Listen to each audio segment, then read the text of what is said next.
بسم اللہ الرحمن الرحیم۔ السلام علیکم ورحمۃ اللہ وبرکاتہ۔ میں ہوں رحمۃ اللہ دشتی، اسلامی وظیفہ چینل۔ آج آپ لوگ کو مخاطب ہوں، جو کرنا ہے آخر موت ہے، موت کی تیاری کرنا۔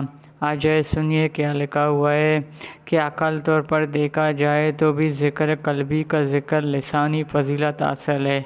مثلا ذکر قلبی الوقت کرنا ممکن ہے جب ذکر لسانی ممکن نہیں۔ مثلا جب سالکین کھانا کھا رہے ہوتا ہے، تقریب کر رہے ہوتا ہے، یا دکان میں بیٹا گراہک سے سودا طے کر رہے ہو، وہ زبان سے ایک وقت وہ دو کام تو نہیں کر سکتے، گفتگو کرے اور ذکر اللہ کرے۔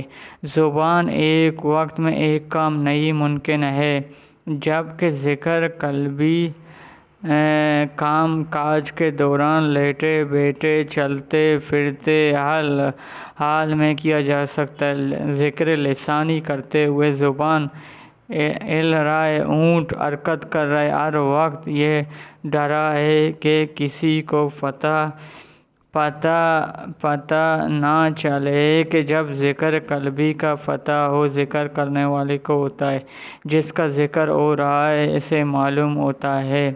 ایک روایت میں آتا ہے کہ ذکر قلبی فرشتہ بھی نہیں سن سکتا ہے، انہیں ایک خوشبو آتے محسوس ہوتا ہے۔ قیامت کے دن معاہدہ کھل گیا، یہ تو یاد الہی کا خوشبو تھا۔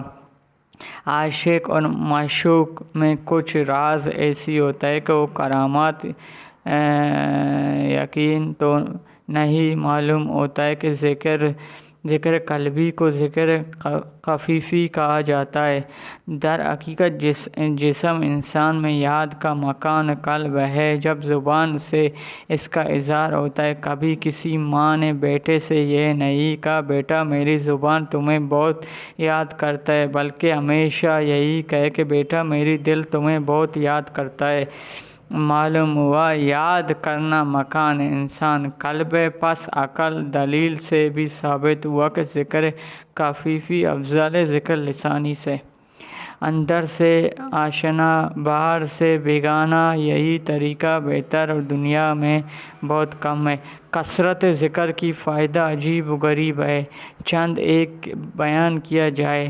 ذکر دل کو صاف کا باعث ہے۔ ذکر سب سے بڑے فائدہ یہ ہے کہ اس سے انسان کی دل ظلمت دور ہوتا ہے، آدمی قلب سلیم نصیب ہوتا ہے۔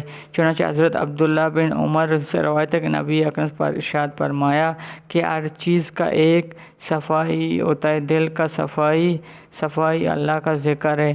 جب دل صاف اور روشن ہوتا ہے تو اس عبادت میں لذت ملتی ہے، غیر کی ہر بات اس پر اثر ہوتا ہے، اور دل صاف نہ ہو تو فاسق قلب کے باعث غیر بات دل پر اثر نہیں کرتا ہے، اور نہ ہو عبادت و اطاعت کی طرح مائل ہوتا ہے۔ اس لیے نبی اکرم صلی اللہ علیہ وسلم نے ارشاد فرمایا بے شک نبی آدم کے جسم میں گوشت کی ایک لوٹدا ہے، اگر درست ہو جائے تو ساری جسم درست ہو جائے گا، اگر وہ بگڑا جائے تو ساری جسم بگڑا جائے گا، جان لو یہ دل ہے۔ اس بات کو ایک شاعر نے یہی کہا، دل کی بگڑنے سے بگڑنا ہے آدمی جس نے اسے سنارا لیا اور سنا رہے۔ ذکر کو اللہ یاد کرتا ہے۔ اللہ تعالیٰ ارشاد فرمایا اس آیت کی خوشی۔ یہ آپ لوگ کو کیسے لگا؟ اچھا لگا میرے چینل کو سبسکرائب کرے، لائک کرے، شیئر کرے، بیل آئیکن کی بٹن دبا۔ ابھی مجھے اجازت دیجیے، اللہ حافظ۔